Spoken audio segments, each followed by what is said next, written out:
E aí galera, tudo bem com vocês? Vamos para mais um giro de notícias sobre o Cruzeiro com questões importantes que têm movimentado o ambiente do nosso clube nos últimos dias. Meu nome é Emerson Araújo, esse é o canal 6x1 e desde o início eu peço para você deixar o like no vídeo, se inscrever no canal caso ainda não seja inscrito e usar os comentários para deixar a sua opinião sobre cada um dos assuntos. Lembro também que esse vídeo é feito com o patrocínio do OneFootball, que é o maior aplicativo sobre futebol do planeta com mais de 20 milhões de downloads. Ele é totalmente gratuito, está disponível tanto para Android quanto para iOS e o link para você baixá-lo está aqui na descrição do vídeo, beleza? A notícia mais relevante de momento é que a Justiça suspendeu o pagamento daquela multa de 10 milhões de reais que o Fred, em tese, deveria pagar ao Atlético pela transferência ao Cruzeiro no final de 2017. Para quem não lembra, quando o Fred rescindiu seu contrato com o Atlético, foi colocada uma multa de 10 milhões de reais que o jogador teria que pagar ao Atlético caso ele decidisse se transferir para o Cruzeiro. Questão de horas depois dessa rescisão dele com o Atlético, o Cruzeiro e o Fred negociaram, chegaram a um acordo e o Cruzeiro se comprometeu com o jogador, assinou inclusive um documento dizendo que se a Justiça determinar que é necessário pagar os 10 milhões, o Cruzeiro faria o pagamento e não o Fred. Desde então a situação está correndo na Justiça, o Atlético acionou aí pedindo o pagamento dos 10 milhões, o Cruzeiro e o Fred não querem pagar, o Atlético chegou a ganhar a causa mais de uma vez na Câmara Nacional de Resoluções de Disputas, que é um órgão da CBF, e o Cruzeiro recorreu, então o negócio seguia tramitando. Essa vitória que Cruzeiro e Fred conseguiram agora foi na Justiça do Trabalho, que inclusive determinou que essa Câmara da CBF não é competente para julgar a ação. E com isso, tudo que foi determinado nessa Câmara da CBF perde efeito,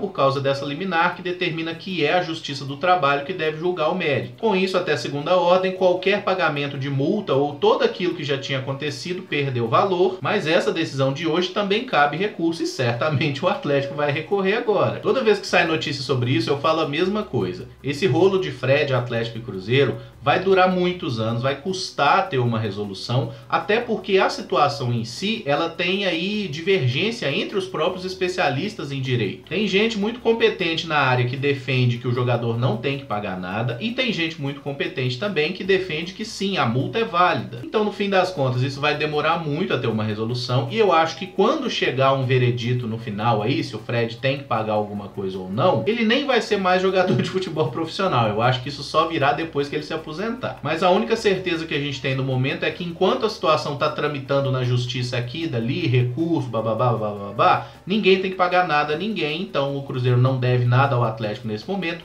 só passará a dever se um dia o Atlético conseguir a vitória definitiva na justiça. Nós, como torcedores do Cruzeiro, obviamente somos parciais nessa história e consideramos que o Fred e o Cruzeiro não tem que pagar nada. E nesse exato momento a minha grande torcida é para que o Fred saia dessa má fase, faça gols quinta-feira, ajude o Cruzeiro a conseguir uma grande vitória, até porque a Copa do Brasil, nesse estágio de quartas de final, quem ganhar, quem passar no fim das contas, vai receber um valor de 6 milhões e 700 mil reais. Ou seja, é mais da metade do valor da multa do Fred. Então eu tô torcendo muito para que o Cruzeiro tire o Atlético da Copa do Brasil, a gente siga adiante aí para buscar mais um título, e de preferência que o Fred tenha uma participação decisiva, faça gols e nos ajude de fato aí a conquistar essa taça. E obviamente para isso a gente vai ter que passar do Atlético. Falando sobre o clássico em si, a última parcial que o Cruzeiro divulgou é de que 47 mil pessoas já estão garantidas aí no estádio, então provavelmente teremos um público acima de 50 mil na quinta-feira. E a CBF definiu que Rafael Claus será o árbitro dessa primeira partida no Mineirão. Particularmente eu acho que ele é um bom juiz, essa escalação faz todo sentido. É claro que ele não é imune a erros, nenhum árbitro é, mas entre todos os árbitros do futebol brasileiro, ele me parece ser um cara que tem bastante personalidade e ele não é um daqueles que só fica com a mão na orelha escutando o VAR. Ele é um cara que apita de fato o jogo e quando tem alguma situação que de fato vale a pena ir lá no VAR, ele vai. Ele ganhou alguns prêmios aí nos últimos anos, como melhor árbitro do futebol brasileiro, e eu realmente acho que era a melhor opção disponível.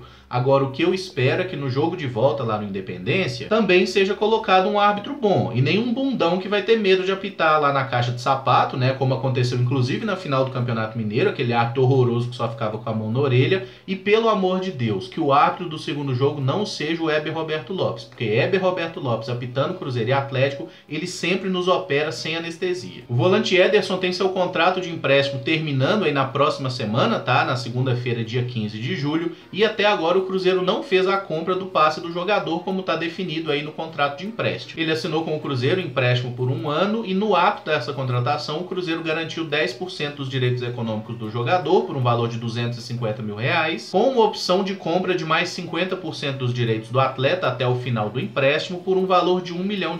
O problema é, o Cruzeiro parcelou o pagamento desses primeiros R$250 mil em 2 parcelas, só pagou uma, ou seja, o Cruzeiro já está inadimplente. E ainda procurou o Desportivo Brasil querendo adiar esse pagamento de R$1 milhão apenas para o ano que vem, e o Clube Paulista obviamente quer receber agora. Aí eu te pergunto uma coisa, se você empresta uma coisa para alguém ou vende, enfim, essa pessoa faz um acordo de pagar e não te paga. Aí essa pessoa quer comprar uma outra coisa sua e quer pagar só no ano que vem. Você aceitaria? É complicado a gente achar que o Desportivo Brasil está errado em não confiar que o Cruzeiro vai pagar. Eu particularmente torço muito para que esse jogador fique. Acho que ele tem bastante potencial, é um bom volante. Inclusive está treinando ali naquele time imediatamente reserva, né? Então significa que o Mano considera usá-lo mais. E acredito sim que ele possa nos ajudar. Agora eu lembro também que no próprio Desportivo Brasil tem mais 2 jogadores do Cruzeiro em situação parecida, que são o outro volante Rômulo e o meia Maurício. O empréstimo deles ainda tem uma duração maior, se eu não me engano vai até setembro, mas eles também estão nessa situação de valor fixado para compra e os dois dão um valor de aproximadamente R$1,5 milhão.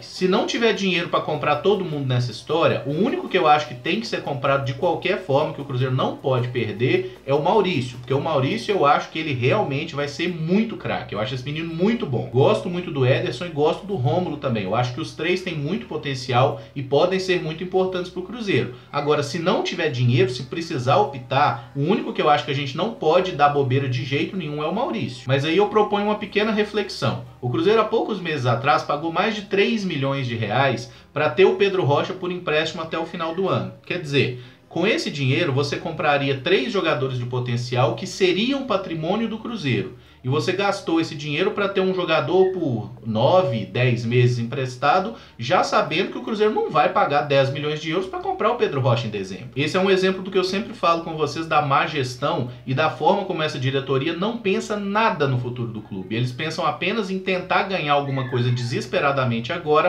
para calar a torcida. Eu acho que nesse momento o Cruzeiro deveria ter 2 prioridades aí no seu futebol. A primeira delas é pagar os salários em dia, porque eu acho que isso é essencial não só para os jogadores, mas para todos os profissionais do clube. Embora eu, se fosse o cara do financeiro do Cruzeiro, não sei porquê, mas o salário do Itaíra e do Serginho não seria pago. Realmente não sei porquê, eu acho que ia dar um probleminha no sistema. Mas além de pagar os salários do pessoal, comprar esses meninos eu acho que deveria ser prioridade.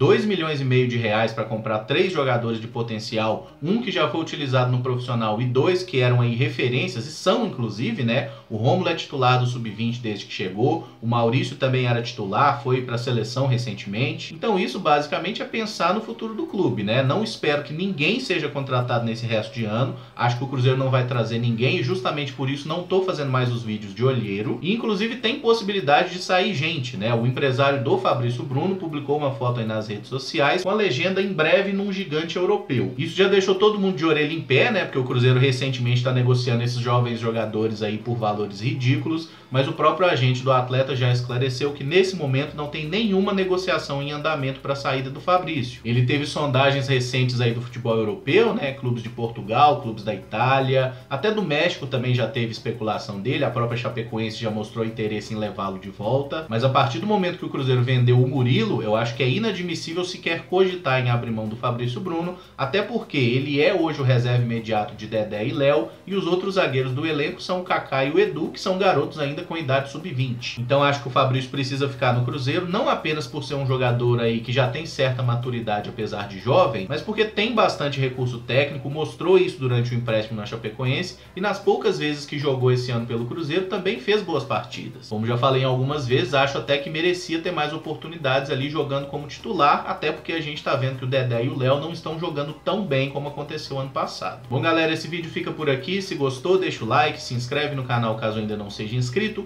e usa os comentários aí para deixar a sua opinião sobre cada uma dessas situações, o que achou do Rafael Claus como árbitro, se considera que a manutenção do Ederson e do Fabrício Bruno é importante ou não para o Cruzeiro, e a respeito do Fred, eu sei que tem muita gente de bode com ele, mas você acredita que ele pode fazer a decisão nesse duelo contra o Atlético na Copa do Brasil? Deixa aí nos comentários, vamos trocar uma ideia. Muito obrigado por acompanhar, um abraço e até o próximo vídeo. Valeu!